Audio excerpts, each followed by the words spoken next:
We begin today with the news that Britain's intelligence agency, the GCHQ, has been collecting images from webcam conversations conducted by Yahoo users. This is all according to documents released by former government contractor Edward Snowden and obtained by The Guardian. The report reveals the details of a surveillance program called Optic Nerve, in which the GCHQ was collecting and storing these images in large quantities, all with the support of the U.S. National Security Agency. In a statement to RT, Yahoo said, "We were not aware nor would we condone this reported activity. This report, if true, represents a whole new level of violation of our users' privacy that is completely unacceptable." To talk a little bit more about how this program was carried out earlier, I spoke with RT's Sarah Firth in London. I first asked her how the GCHQ was collecting this information. Well, this was done via webcam, and British intelligence agency GCHQ, aided by the NSA, had the program codenamed Optic Nerve, and they were essentially collecting still images from millions of Yahoo user accounts, 1.8 million accounts, and saving them to agency databases. And how was this information supposed to be used? Well, the system, it appears, was used for experiments in automated facial recognition. Now, it was used to monitor not just GCHQ's existing targets, but also to discover new targets of interest. And so the searches could be used to try to find terror suspects or criminals, but it was also making use of multiple anonymous user IDs, so scooping up a huge bulk data from what could potentially be completely innocent users. And did the GCHQ distinguish between which of those users were suspected of wrongdoing and those who weren't suspected of wrongdoing? It appears not, and I think that's really what's causing such outrage here, is that it seems that GCHQ were able to access many images completely indiscriminately.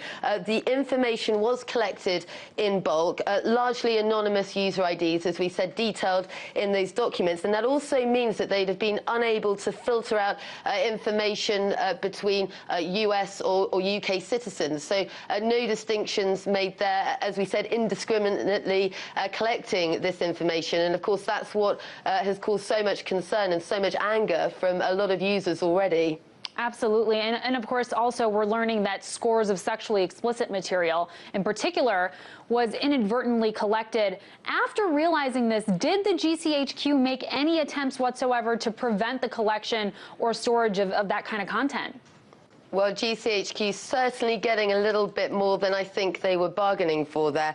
Rather coyly describing their discovery, as they say, a surprising number of people use webcam conversations to show intimate parts of their body. And apparently the document's saying 3 to 11% of the images contained undesirable nudity, or as one social media user commenting on the revelation so eloquently put it, CCTV on the streets, GCHQ in your sheets. But of course, not a laughing matter at all, because despite this, it seems that GCHQ didn't make any attempt to prevent the collection or the storage of these explicit images.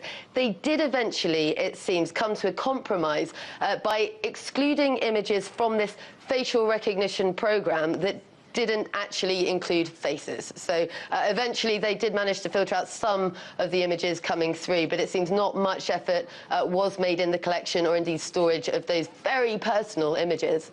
Now, considering that both the US and the UK are part of the Five Eyes and therefore they share intelligence, is it safe to assume the NSA has had access to the Yahoo webcam storage and all of these images?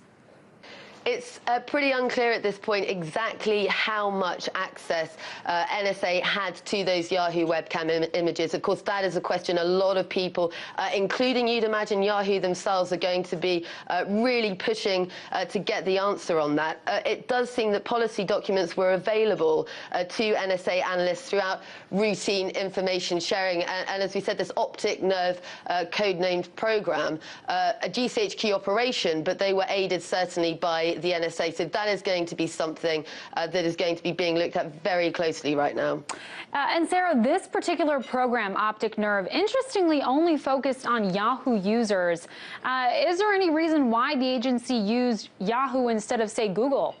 Well, from the documents that have been released so far, it seems that Yahoo users were certainly the most wide-scale in the targeting, but some of the documents do also appear to detail interest in the potential capabilities of the Xbox 360's Kinect camera, saying that generated normal webcam traffic.